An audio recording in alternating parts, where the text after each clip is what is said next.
Coming up on this episode of the Roundtable. There are also enormous quantities of data analysis and data gathering that they simply refuse to acknowledge or cope with or allow to be discussed in reasonable terms that would help us perhaps to think about how we might, move forward in a prudent way, which is always, of course, the way, because like worship begets worship, right? What this really is a creed, and it's a creed which turns upon a double standard because it has nothing to do with what the most effective method is of finding the truth or devising a moral and righteous way forward, and everything to do with enforcing a certain kind of power for a certain kind of people. So, they get to claim the credential of objectivism and positivism. But then at the same time, you don't get to cite any of your facts. You're just bad.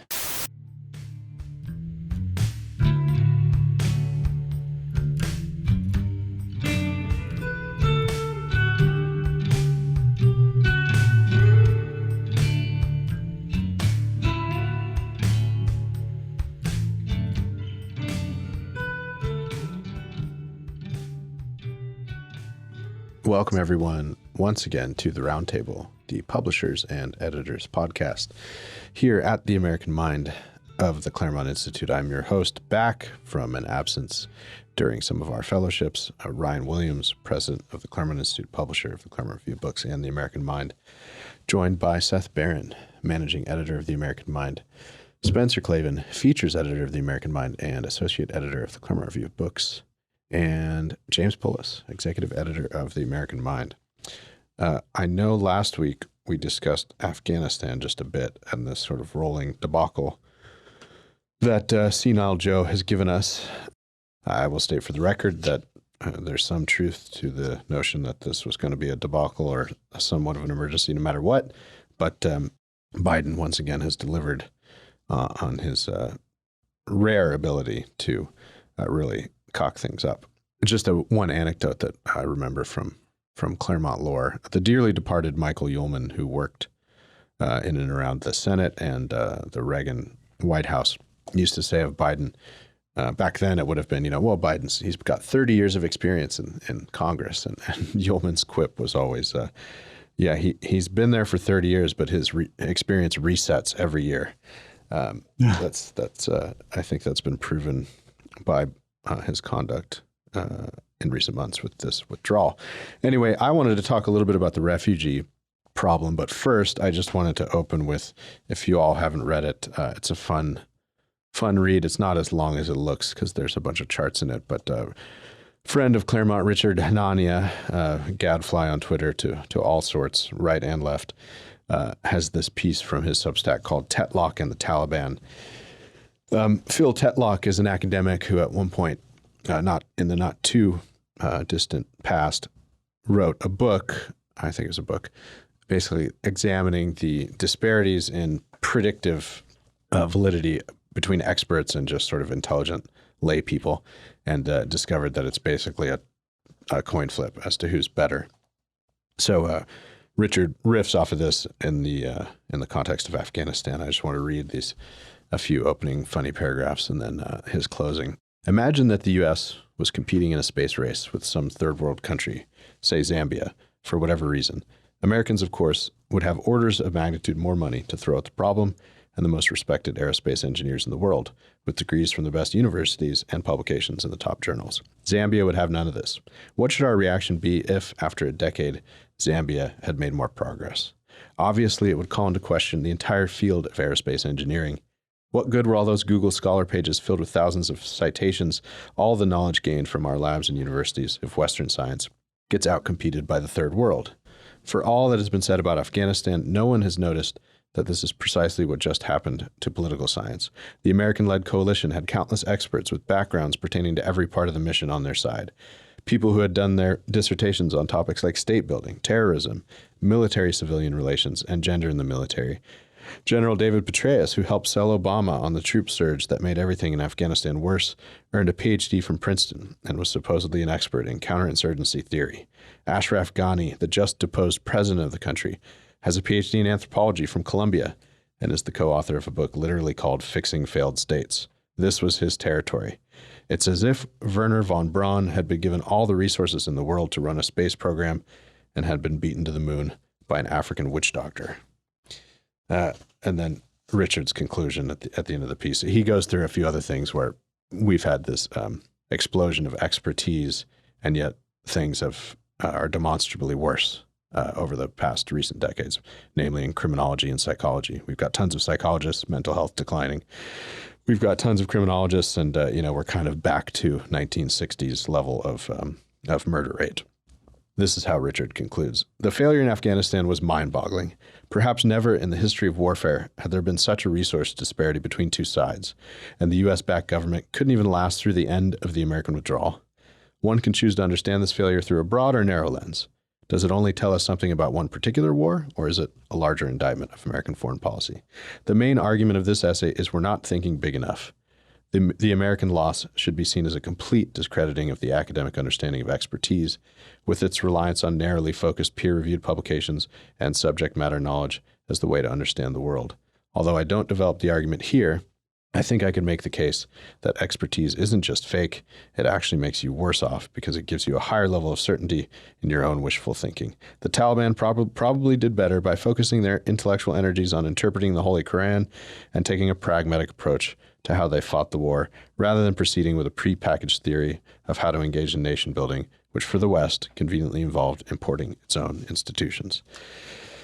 So this is all very interesting. It hits on some themes that have been close, near and dear to our hearts here at the American Mind, which is the perpetual confusion of quote unquote expertise or neutral experts with the older tradition of just intelligent superintendents of public affairs. It has to do with the rise of progressivism and its reliance on expertise, but in this particular context, it's pretty revealing.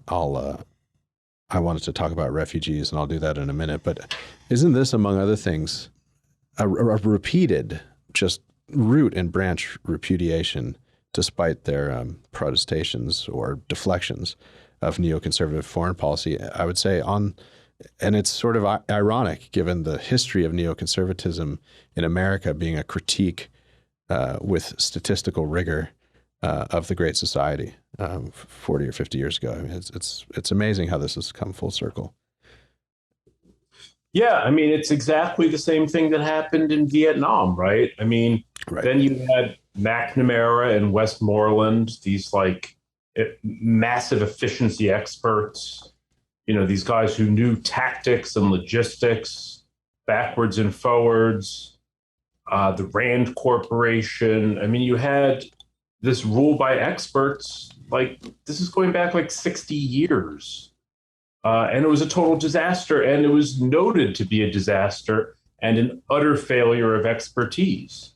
But I guess, here's the problem, is if all you're going to do is summon new experts in to figure out what went wrong, you're just going to keep repeating the same problem. It's a real, legitimacy crisis, I guess. It should be.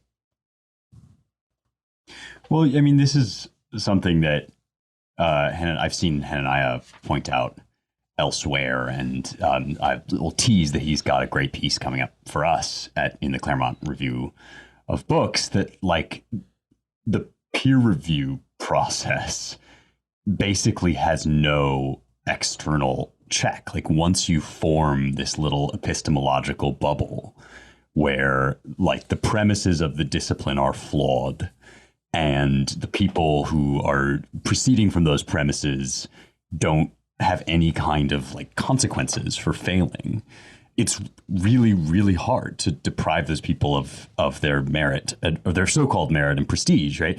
And there's something not dissimilar here with the whole COVID situation. So many people out there, left and right, it's not actually a political thing, are just sort of sitting around looking at a situation that to them feels like something they should have a say in. There's a contagious disease out there, we can figure out how to maybe mitigate its effects and how to live in a way that will not be maximally irresponsible, but also that's kind of a choice that each person should be able to make on the basis of his understanding of the and diagnosis of the situation on the ground. And like time and again, boomer Facebook groups kind of on the basis of just sort of looking around and saying, I think maybe this is kind of the right way to go is here, or maybe I think like this whole mask thing isn't really that doesn't make that much sense, are miles ahead of the curve from,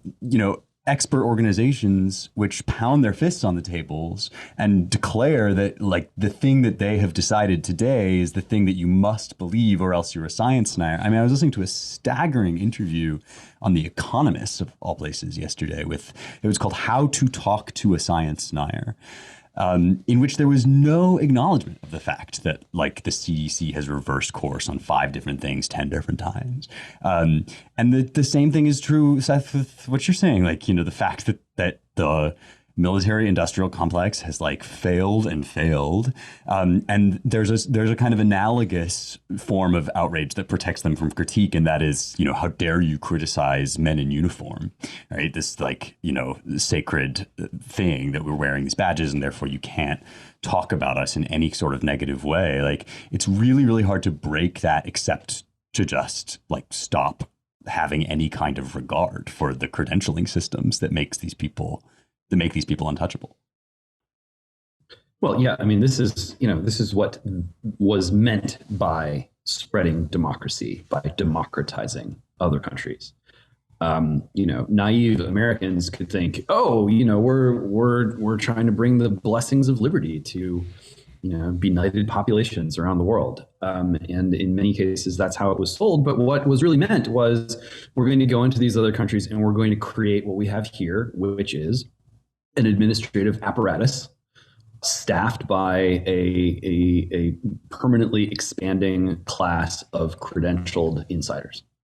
And those people are going to run the political system. They're going to run the economic system. They're going to determine what the culture is like. And that's how you remake a country. And, the people with the purple fingertips, like that just sort of makes the medicine go down. That's what I think the Pentagon has been sucked into doing this to itself. It's clear that the constellation of, NGOs and quasi-governmental organizations and corporate adjuncts and just sheer apparatchiks that grow up around this system, the metaphorical groupies attendant upon that kind of evangelical administrativism. That's just what the package is. And we saw how that package failed in Iraq and failed even harder in Afghanistan. And we saw it fail in the US as the people who wanted to spread, their system to other countries tried to do so on the basis that it was in fact not a religious war. Whereas those who stymied them and ultimately defeated them laughed and said, well, of course this is a religious war and we're going to fight it on that basis. The Western way of war is religious conflict. Has been that way pretty much from the beginning. There's no reason to expect that it should stop being that way anytime soon. And those in the Mideast and around the world who understood that dynamic, whether instinctively or with a little bit more explicitness to it, they did relatively well. And those who did not did relatively poorly at very high cost. And now we have to bear that cost. So, the great irony here is, the administrative class of credentialed elites insisted that they were not on a religious crusade. And they are ending this failed crusade in the most irrational and dogmatic possible way, which is to simply recite the tenets of their creed in the face of, really just mortifying facts on the ground. And not taking questions and expecting to fight another day, I guess, tripling down on their convictions that dreamcraft is a craft, that you can change the world to the degree that you can change your image of the world in your head. The circumstances have changed, the technology has changed. It's not like the good old days of the Anglosphere when you had a handful of people controlling all the forms of broadcast and television, and that's how they held sway. It's just not that way anymore, and a lot of people are in denial about it. Actually, I want to go back to something philosophical, send for a moment. But first off, Hananiah, I mean, sometimes I read him and he pisses me off, which is good. He makes me think. He's always got something to say, and this he's just said beautifully. I mean, the whole thing about credentialing, at the very core, if you just go in an academic context and you think about what makes someone a PhD, or even how you grade people, at the core of all this is this fallacy that there's really no one better than Leo Strauss. The fallacy of social science taking the place of prudence, or taking the place of the wise man, who is a whole human being who's able to evaluate all the factors and think about this in a human way with reason, in the capacious old sense, the power of kind of seeing what's around you and thinking about what ought to be done. And these are people who deny anything other than, facts, right? I mean, it's about social science coming in with mathematics applied to real life. And social science is based on statistics, even calculus itself. I mean, you're using geometry and math that's kind of got I don't know how to describe it in modern terms. It's like the perfect algorithm, in the ether where, everything follows perfectly. Like you abstract from the stuff around you and you have a perfect triangle that you're imagining, you define what that means. And then, logically, certain properties flow out of that, certain conclusions flow out of what you've established. But in the real world, even when you apply mathematics to physical things, it's approximate, it's an approximation, and it's a tool. And this is very deep goes very right to the heart of the problem with the modern project. And Strauss was great about pointing this out, since the 50s, that this entire effort, this entire idea of the expert is based on social quote unquote science, being able to break everything down into discrete units and, make the right calculations based on the right kind of hypotheses and principles. And this is very different than what, statecraft was. It rejects the older notion of statecraft, and it's failed every damn time it's been accomplished. You can use social science in useful ways. You can use statistics and mathematics in useful ways, but it's much less useful than people think it is. And Hananiah gets at that, in this essay. What they're replacing ultimately is the idea of prudence, of the real measure or standard here isn't some algorithm, but it's a human being who is, more complex than you can describe, who has experience and has hammered their soul into something virtuous, has the right habits, and is able to, make the right moves at the right time. And to go back to the credentialing, I mean, at the end of the day, with grades or a PhD, think about this, right? People know that it's BS. I like what Richard says in his essay about how, look, because I have a PhD, you should look askance upon me. You should say, I don't trust you. That should be an obstacle. I believe the same thing about having a PhD. You should, in fact, it's worse than just not trusting. You should be suspicious of someone who has these modern credentials. But how do you get a credential? Well, you can pretend, which everyone does, that there's these set standards and then you either meet them or not. And that's the way it should be. And, kind of number crunchers on the right and left think this way. At the end of the day, it's a group of people, peer-reviewed articles, same way. It's a group of people who decide this is either good or it's bad.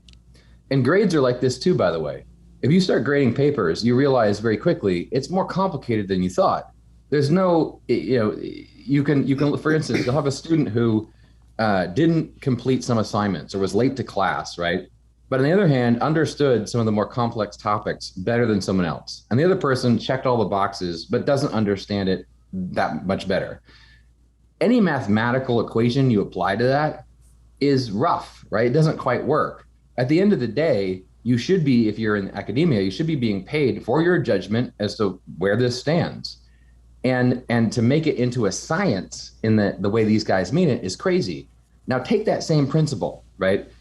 There is no science, quote unquote, of calculation to perfectly determine what the grades are. It depends on human beings making a judgment.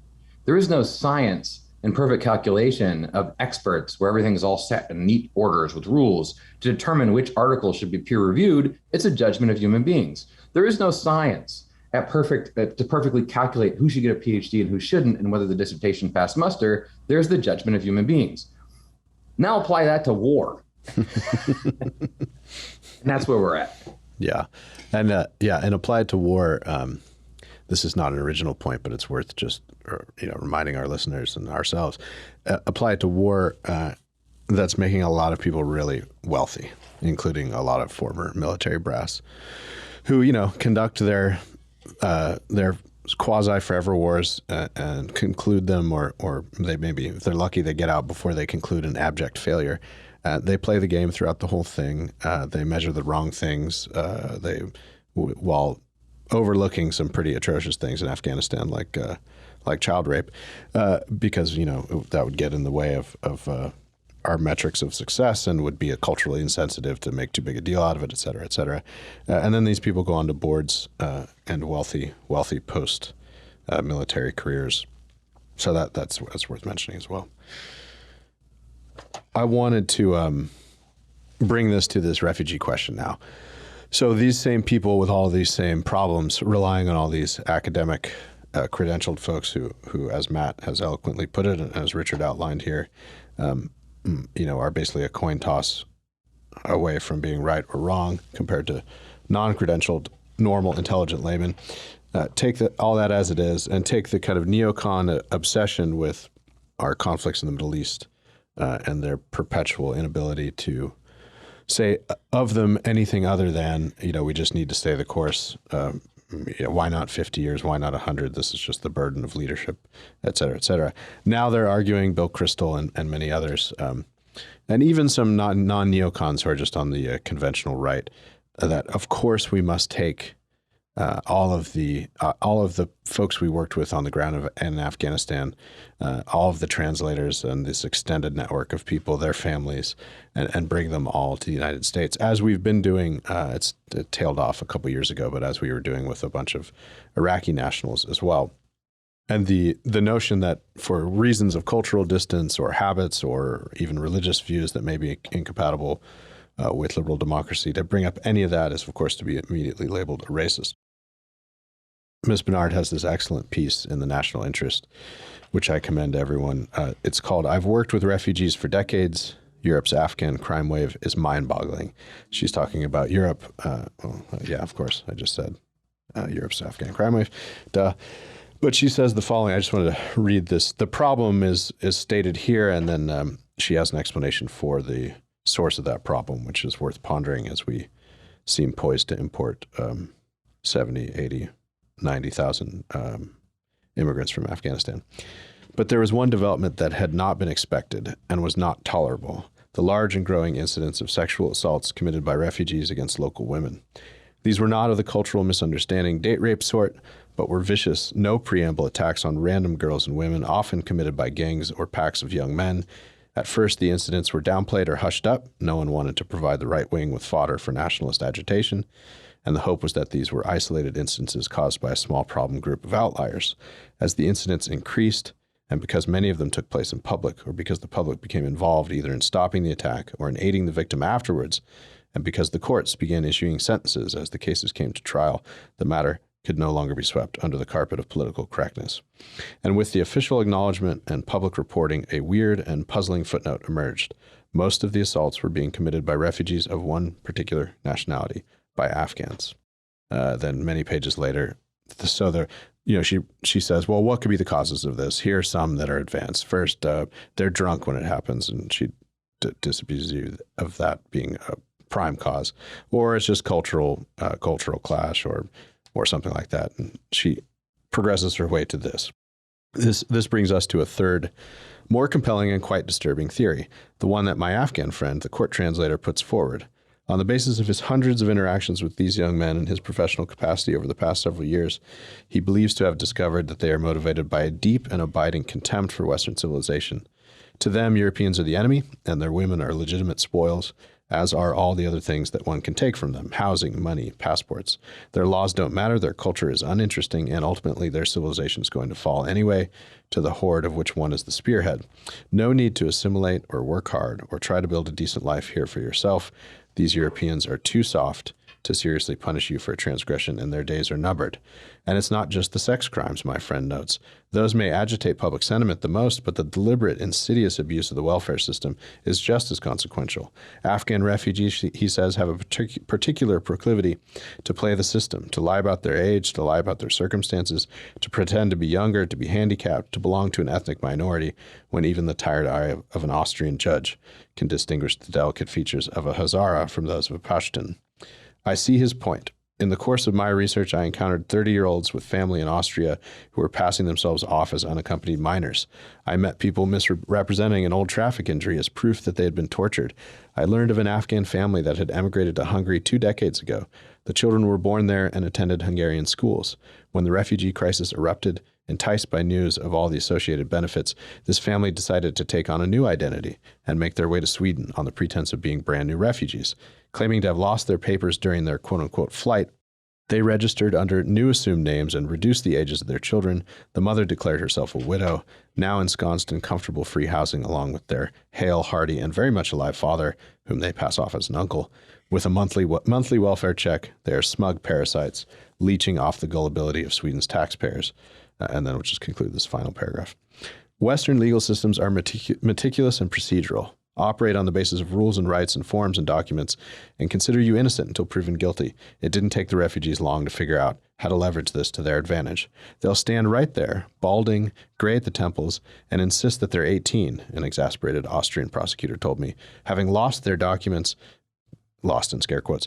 The only way to refute even the most patently absurd such claim is through expensive lab tests. If you have no documents and no shame, you can assert just about anything and then lean back and wait for the system to try and prove otherwise. If you're rejected, no problem. You can launch multiple appeals.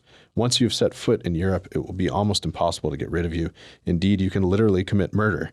If a court finds you guilty of rape, you need only argue that if you are sent home, your conservative society will kill you for the dishonorable act.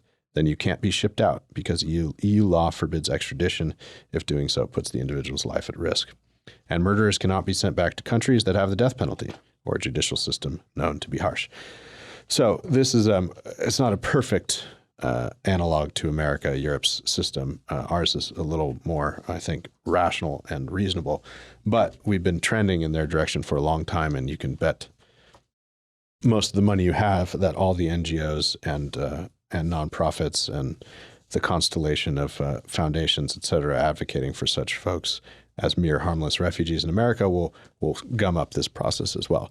Now, Cheryl Bernard, of course, is not saying this is some fated, deterministic thing about all Afghans. She's married to an Afghan American, after all, and a quite famous one. But what she is saying is the sort of indiscriminate importation of folks from Afghanistan has profound cultural crime policy implications, especially when you do it in large numbers, and especially when the vetting is less than rigorous, which seems to be the case, will inevitably be the case with our giant airlift that is currently underway. So long way of saying, many of these same folks who said, just trust us on the conduct of war, are now asking us to trust them on this refugee resettlement program, and we should not. We should all keep an eye out for this, where these folks go and what happens to them and what effect they're having on the culture, because we're going to have to make these arguments in the coming years, and it will be the only way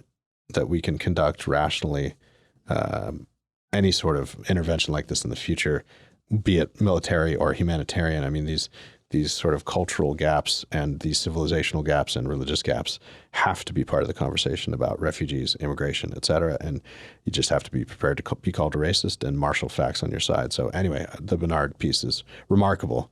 And it's coming from someone who's, has a soft spot for refugees and their problems, has worked with them for decades. But this whole Afghan situation is a particularly sticky one.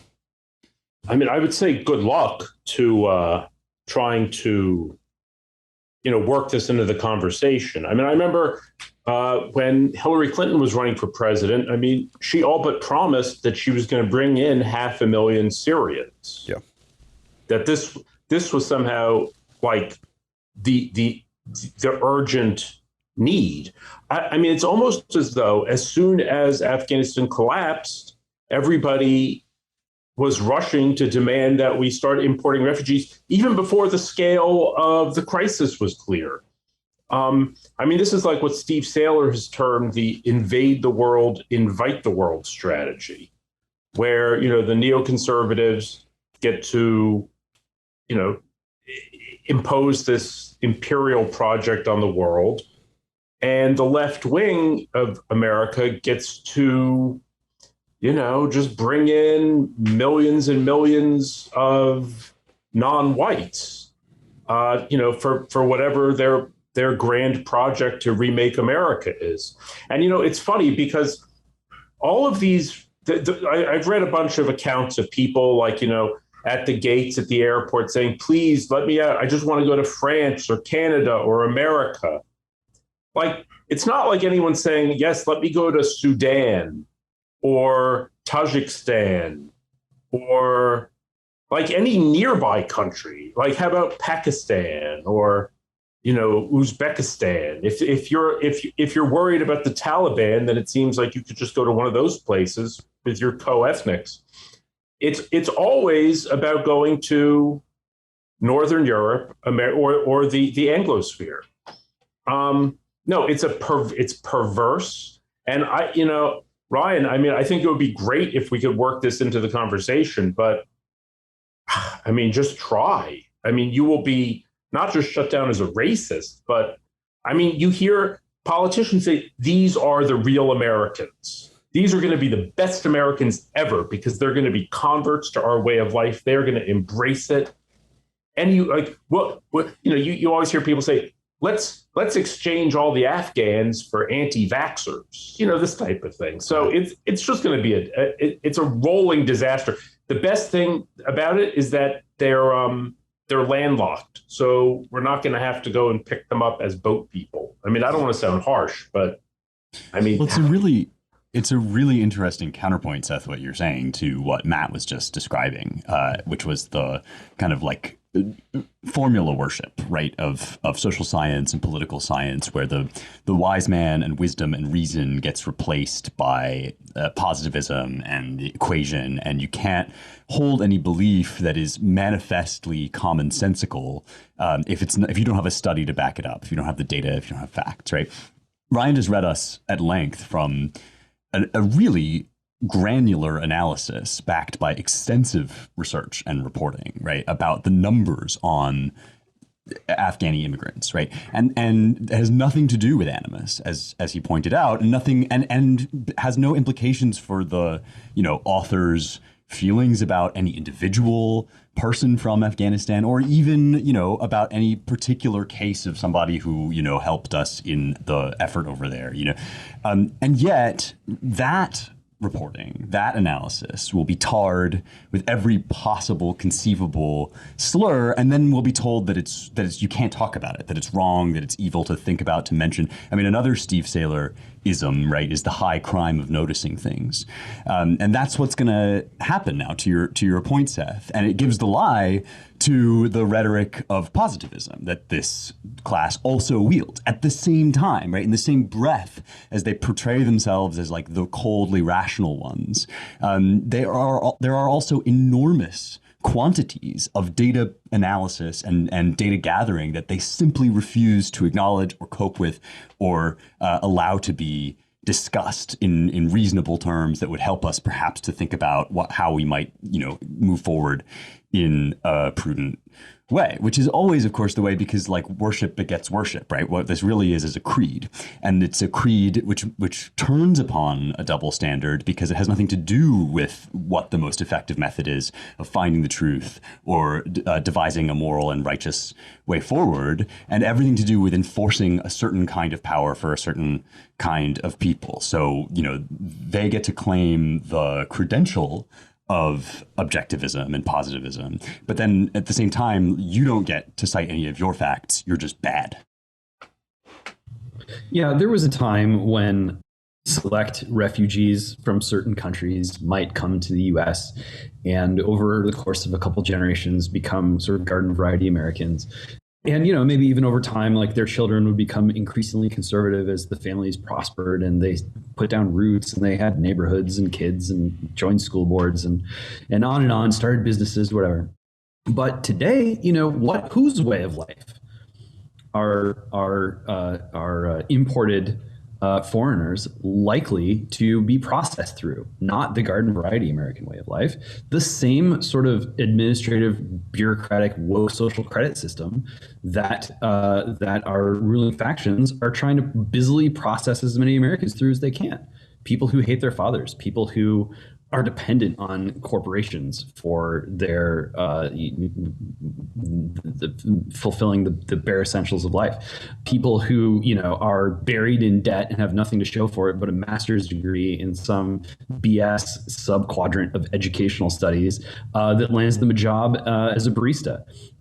People struggling, unable to ever buy a home, people who are struggling to stay off the streets, people who, develop an addiction to prescription drugs, or who are on birth control for their entire lives, or who think that maybe when they're 42 years old, they can unfreeze their eggs and start a family, and then it never happens for them because it's basically mathematically impossible. The list of maladies and horrors that ordinary Americans have to experience now as a result of being jerked around and terraformed by the elite is very long. And that's the kind of life that many, quote unquote newcomers can look forward to. I don't think that that's particularly what they want. I don't think they necessarily have any idea that this is the kind of thing that faces them. Certainly there are rivals and enemies scattered throughout the world who have a highly unflattering view of American life. And, of course, we don't go anywhere near that far. We are still doing our best to, maintain and defend and preserve the traditional American way of life, which is, unfortunately, but let's face it, unique. We'll talk about this later, but you look around at, other areas of the Anglosphere, other parts of the West, and these places are slipping into complete out and out insanity politically, a hard break from the rule of law tradition in the West, a hard break from the basic cultural underpinnings of Western civilization. That is the way of life that awaits these, poor folks scattered around the world who, think that they want to come to America and lead a normal, happy life. It just ain't that easy anymore. And people around the world, as well as right here at home, are waking up to that fact. I'll just be really short. You may hear lawnmowers and children screaming in the background, but don't be alarmed. This is real life. We're a family-friendly enterprise here, as Ryan likes to say. The children aren't actually in the lawnmower or anything, so it's they're separate. That's fine. They are. It's a separate incident. Yes. Yeah. So, two things. When I'm looking at my phone, I'm seeing "Don't Afghan my Texas" as an account someone just made. I just want to say something about the way in which this all unfolds. Ask yourself, if you're listening to this, why is it that we don't even know where people are slated to go? It's very unclear. Like, people are coming through Texas. We know this. It's unclear what the numbers are. It's not unclear where they'll be, dropped off. And just like with the porous border that's estimated 2 million people, coming through this year, population of New Mexico, it's going to come through our borders this year. 1 million already have. We don't even know. It's not even publicized where these people, first off, we don't know who they are. The numbers in Afghanistan are all over the place. And we have no concept of how the process, how is it decided where they go? What's going on with all of that? Are some of the planes here? Where are they?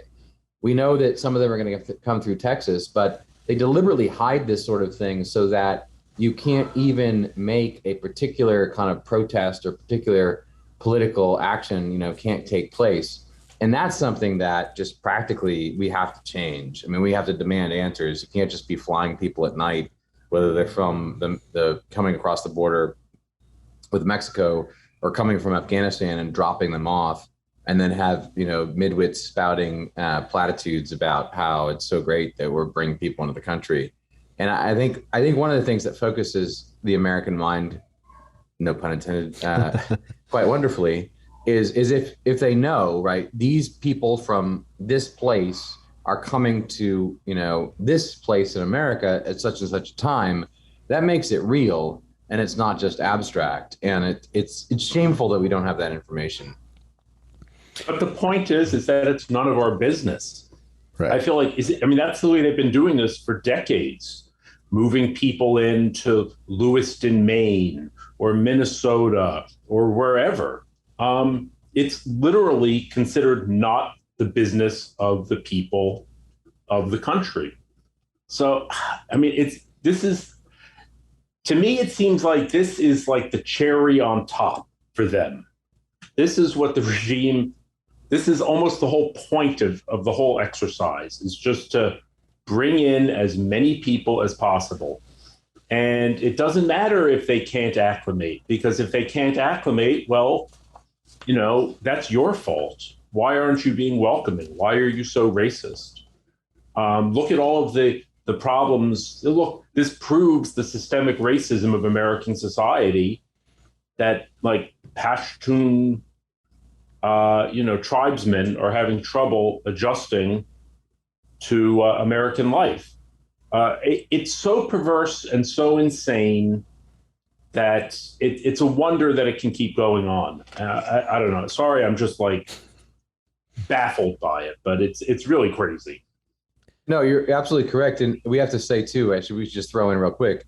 The answer as how they get away with it is not just the arrogance and the obfuscation of the administrative state and the bureaucracy, but it's the way they work with NGOs who agree, right?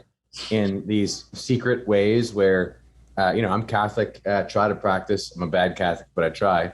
But Catholic Charities is terrible with this. And many other NGOs, and then of course businesses who want indentured servants, they all kind of like sweep in this quiet way with the government agencies, and they make these handoffs of human beings to go do this stuff. And it's disgusting. Yeah, for anyone who wants to try to keep an eye on it, one of the places, there's a blog called Refugee Resettlement Watch, which is sort of devotes, I believe it's she should forgive me, but I believe it's a woman who runs it. I'm forgetting her name at the moment, but it's one of the sources one can turn to. Well, we'll have to keep an eye on all this. I wanted to turn to things more domestic. There's just a wealth of things to analyze and sort of shake one's head at. But the latest being the outgoing Cuomo. So Andrew Cuomo finally has resigned, effective yesterday, I think, last night. I forget, maybe the day before. Seth knows, of course, but doesn't matter too much. He gone finally. And on his way out, he has commuted some sentences for folks, including, I'll just read 2 paragraphs from the Daily Mail or so. Outgoing New York Governor Andrew Cuomo has been blasted by victims groups for commuting the murder sentence of San Francisco District Attorney Chesa Boudin's dad over an armored car robbery that killed 3. This man, David Gilbert, who was Boudin's father, is the only killer still incarcerated with no possibility of parole. Of these 5 people that were commuted over a deadly 1981 holdup of a Brinks cash truck that left a security guard and 2 cops dead. He was the getaway driver for the crime and was convicted on 3 counts of second-degree murder in 1983 over the killings. And the Cuomo's commutation means that his 75-year minimum sentence has been lowered to 40 years time served, because he's been there for that amount of time. Boudin's not yet released because he's been commuted, but Cuomo added that the case has been referred to the parole board for potential release, meaning he won't be freed immediately. It led me to, I want us to ponder this. It may be a little extreme at the edges, but it's basically true. But it seems increasingly in America, given our cultural accelerating pace and the general approach to partisan politics and a principled opposition or not to this or that policy by the leading edge of the left wing in America. A friend of the podcast, Norman Young on Twitter, put it this way: right-wing protest is violence, left-wing violence is protest. Right-wing speech is hate, left-wing hate is speech. Right-wing democracy is oligarchic, left-wing oligarchy is democratic. Right-wing patriots are terrorists, and left-wing terrorists are patriots. That's, I guess you'd call it the maximalist case for culture war at the moment, with the hyper-partisans on both sides looking through a kind of funhouse mirror world at the other. But the real results in a lot of these leading cases in our politics tend to Norman's characterization, because the left has the commanding heights of many of our institutions of cultural and political power. National politics, of course, and state politics being the one area where Republicans are at parity or close often. Anyway, it's Andrew Cuomo's always been a scumbag, as Seth well knows better than any of us, and has always been a mendacious and a nasty human being. And so we shouldn't be surprised that on his way out, he took the opportunity to score some points for the left. And it brings me to this second story. I won't read from it, but we could just say that Chesa Boudin, the district attorney in San Francisco, faces his second recall effort because everyone's fed up with his progressive policies, among other things, to basically make misdemeanors and ticketable offenses all manner of petty crimes. You always had in certain parts of San Francisco quasi open air drug markets. This now is spreading. A lot of the upper middle class has moved out of San Francisco. It's not a place to raise a family. It's as those of us who go there from time to time for various professional reasons have noted recently, the sort of bedlam has spread across San Francisco. It's dirty. It stinks. There are crazy people everywhere. Drug use is rampant. And now, as long as you know not to steal more than $1,000 worth of stuff, you can kind of just with impunity walk in and loot the city. So anyway, even liberal San Francisco, various factions there are fed up with Chesa Boudin and are orchestrating his recall. Matt likes to joke to his Texas friends that, y'all are pretty complacent. We have a bad DA here in Dallas. Even Californians are fighting against theirs. What's wrong with you all? It's just remarkable out here. And then finally, the Newsom recall. We can comment on all this. I would just say that Newsom seems to be pretty scared. They're spending a lot of money on avoiding the recall. The main worry is that the apathy of Democrats in California, if not the hostility of some faction of them who are fed up with Newsom for various reasons, means that he's quite vulnerable. And we have the sort of amazing and delicious fact of Larry Elder, a longtime friend of Claremont, running as a Republican, talk show host for many years, black conservative Californian who's never held elective office, is within spitting distance of becoming governor, pending the results of this recall election. It's California is always exciting. Gives us that at least.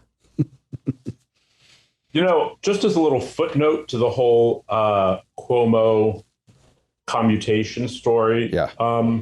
So he commuted Judith Clark's sentence too. Another one of the Brinks killers, robbers. Yeah. But it's interesting because, David Gilbert, Bernadine Dorn, Bill Ayers, they were all in the Weather Underground. And in 1974, they published their manifesto called Prairie Fire. And one of the people they dedicated Prairie Fire to was Sirhan Sirhan. Now, Sirhan Sirhan murdered the grandfather of Andrew Cuomo's daughters. Wow. Okay, Andrew Cuomo was married to one of Robert Kennedy's daughters, and they had 2 children. So Robert Kennedy was really his father-in-law. I mean, they're divorced now. And he is these people revere Sirhan Sirhan as some kind of hero, political prisoner. And that's who he's, letting out. That just seemed like so perverse and so just totally disgusting. I mean, the idea that Chesa Boudin has made this career out of being, he's like leftist royalty. His great-great-granduncle was like a top commie official in like the 1890s. This whole family, except for, I guess he has an uncle who was like a Trump judge or a Reagan judge or something. But I don't know. It's so, again, I'm just baffled by the perversity of the situation. Anyway, that's all I've got. No, the biography is, you can't make some of this stuff up, right? That seems to be one of our themes from today, whether it's Afghan refugees or Chesa Boudin and his adventures as DA. Do people realize what Seth is saying though? I don't know if the whole audience, if the older folks realize, I don't know if a lot of the younger kind of new right realizes, these these red diaper babies are a thing. Like the elites in America have been corrupt for a long time. Their thing before was being a commie of a sort, a Western commie. And when they engaged in domestic terrorism, exactly, it was rewarded. And it was known by the moderate Democrats that you got rewarded by the elites, by places like the Rockefeller Foundation or whatever, if you got these people out of prison. And they're usually, they come from a wealthy family that's been a commie for a long time. It goes back, over a century, as Seth is saying. And then they did, radical, crazy, wicked things and killed people and blew shit up in the 60s, 70s. And then they're all still, like Susan Rosenberg, right, giving money from a large foundation, kind of crazy lesbian terrorist group, should still be in prison, commuted by Bill Clinton, who was a moderate Democrat. That's what they do. And the asymmetry is terrible because, you can't even have a protest with some, friendly FBI informants that bust into the Capitol and take some selfies and go wrong. That's insurrection. It's terrible. No Republican will defend them. On the other hand, if they have people who are actually violent and kill people and whatever, those people will be let free. And in the past, this was kind of a silly but crazy elite, like Mama and the Flatcatchers, Tom Wolfe's book about the Black Panthers being feted by New York elite society. It was like a sexy thing for elite people to do. It's more dangerous now, though, because now, after the last year, it's more a Weimar Republic situation where they actually have brown shirts in the streets, right? It's more widespread, and now they reward the violence of their side and let them off, and then say, "How dare you even protest anything we say to the right?" And I mean, so the dynamic's been around for a while, but there's something that's completely off now. I don't know, quantum pill, right? Spencer and Seth. I mean, I don't know what to make of it. On the one hand, like what Ryan is saying about California is true. Look, there's a recall effort for Boudin and his, terrible communist handed everything self, who got his education at elite American schools and then went to work for Hugo Chavez in Venezuela, which is what qualifies him to not prosecute criminals on purpose in San Francisco and tear it down to the ground. But there's a recall against him. Some of the tech bros are for that. And then in LA, you have a recall against the other terrible Soros-backed DA. And like I say, and I shame every Texan who's listening to this, I don't see that recall for the Soros-backed DA in Dallas. We will reiterate that needs to happen here. These people should not be in office. On the one hand, you see this backlash. On the other hand, you see, this is almost an old school thing. The cool thing now is to allow hundreds and thousands and tens of thousands of people across the country to commit acts of violence and just go free, even if they're not elite, and to surreptitiously, like quietly support this army that will commit violence against regular Americans, and support and praise them. And then if a bunch of Republicans have a protest, they're all insurrectionists. So yeah, I like to see I like to see the backlash, but I don't know how far it goes. On Soros, let's be clear. Like, Soros just had an op-ed in the Wall Street Journal talking about how Xi Jinping is over his skis in China, and that China is bad and that the U.S. is good. There's one thing that our new right guys understand, and that's talk of anarcho-tyranny. And if you want your anarcho-tyranny, we got it right here. It's armed proletarian militia in the streets and secret police in the offices, in the bureaus. They go hand in hand. And, the reason why Soros is trying to beat up on China is because the alternative model, is not the open society. It's one with guys like Chesa destroying the rule of law from his sort of tier on down. And then from his tier on up, it's secret police. It's a surveillance security state. And it's run according to the tenets of some flavor or another of communism, a permanent revolutionary government from the top down. That's the contrast that these guys want to strike with China. They want to beat up on China so they look like they're the heroes.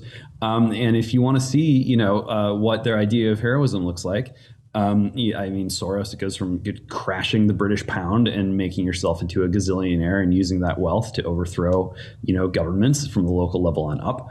And it's it's growing the size of the police state.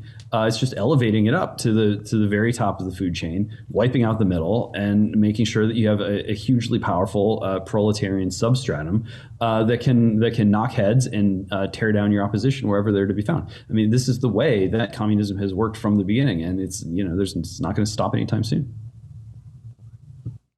Speaking of biomedical security states, although you didn't bring up that term in particular, James, let's end on a note about our fellow Anglos, the Australians.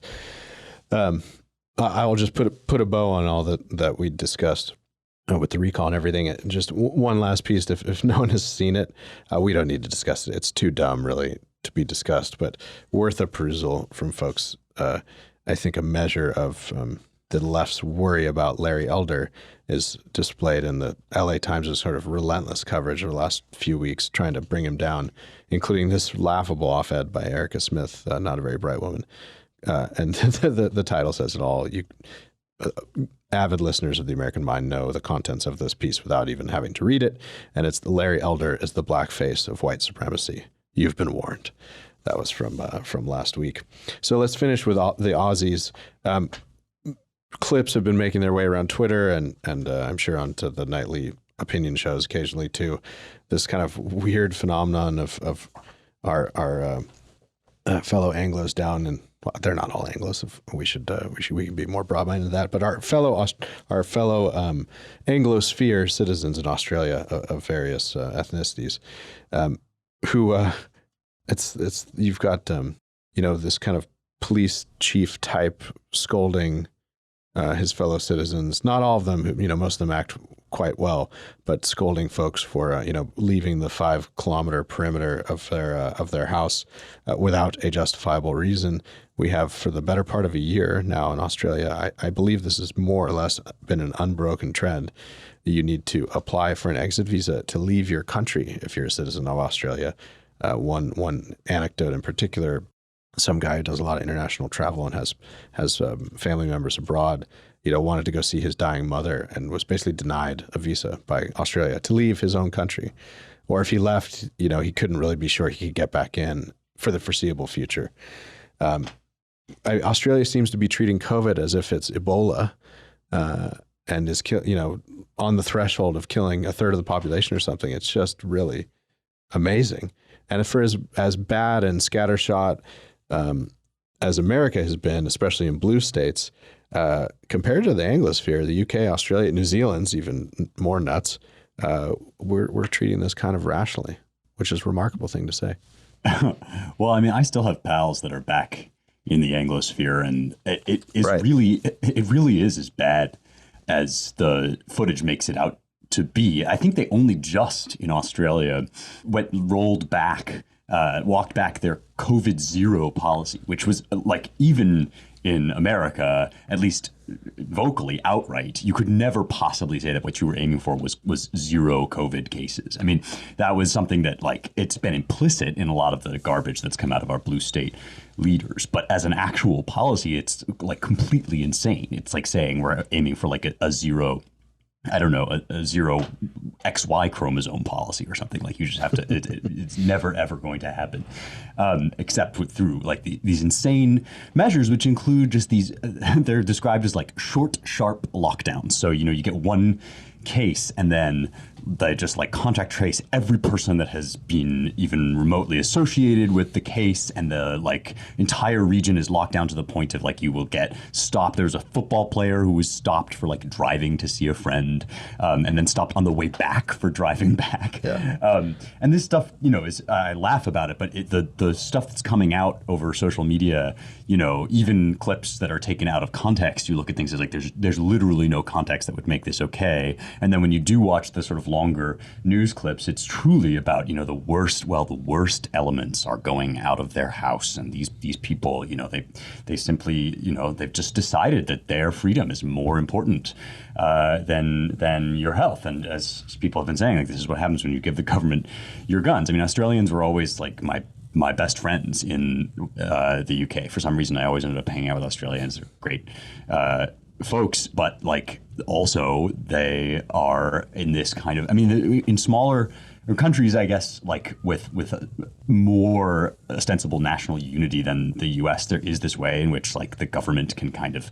decide, well, we're all going to pull together, and people, as Chris Sky, who's a Canadian activist, points out, like, you know, Canadians like to do what they're told, they like to obey, and this is just going to get worse and worse. You know, I've seen some encouraging kind of like protests and backlash also coming out of Australia, but the like grand cosmic joke of it all is that even for the people who think that this is all fine and dandy to like make your country into a police state, even those people have to admit that like the Delta variant has completely shattered the whole theory behind it. Like you can't, even if you thought it was a good thing, you can't contact trace the something as transmissible as the Delta variant. It's a complete farce. But of course it always was. I mean, this was always just a ludicrous premise to begin with.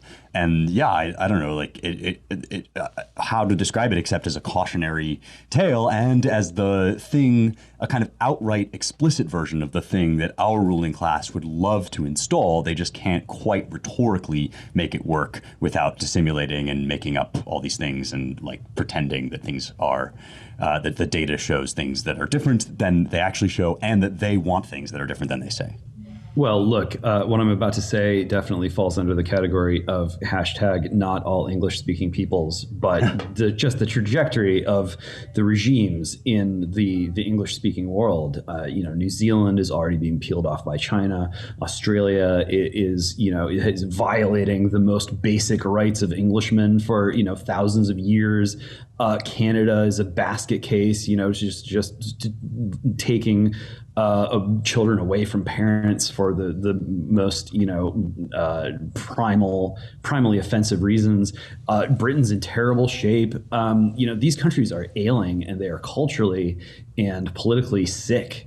And, if I lived in one of those countries, I would probably start thinking about invoking the right of revolution at some point. I mean, especially with Australia, this is definitively bad stuff that fundamentally breaks with the most elementary understanding of natural right, of the rule of law, of good governance, of a commonwealth, and the idea, which it wasn't that long ago when top neoconservatives and top U.S. Anglophiles started talking about how NATO's great and everything, but what we really need is sort of an English-speaking condominium. Some kind to if you really want to perfect the global COP and use American superpower in a way that's going to work, you got to get all of these post Commonwealth countries to create a new league for the protection of democracies and the advancement of freedom. That idea, whatever you thought about it at the time, I think from right now we should be thanking God that we never went down that road any further than we already did, which is already too far with Five Eyes. I mean, I've complained about Five Eyes on this podcast program before. I'm sure that I will do it again at some point in the future. But that experiment has not been a success for America, and the starkness of the divergence from our most basic and cherished traditions and principles by these Anglophone countries is really bad news. It's not like we have that many choices for allies in the world, and when you see these people going off the rails like this, you really have to start tearing up the playbook and thinking with a mind that is prepared to confront some really unfortunate things. Well, with that, we don't need to beat this dead horse. We've talked about it before. Although we're always sorely tempted because Jake reports that COVID episodes always do quite well in the ratings. But that'll be enough for this week. Well, it was good to be back. Thank you, as always, Spencer, for holding down the fort as host when I'm gone. And thanks to everybody we're all busy, I know, and for keep on keeping on. It's always a lot of fun. And thank you all for listening to the Roundtable. If you want to support our work, visit claremont.org/donate. If you want to learn more about all our projects and writing, visit our websites at americanmind.org, claremont.org, claremontreviewbooks.com, and our new Center for the American Way of Life at dc.claremont.org. It'll turn 1 in February, so I guess I'll stop saying new after that. It will be a toddler at that point. Please rate, share, and subscribe at Apple Podcasts or wherever you get your podcasts. Thanks to the production and engineering crew, Jake Gannon and Annalisa Lee. And thank you all for listening. Talk to you next week.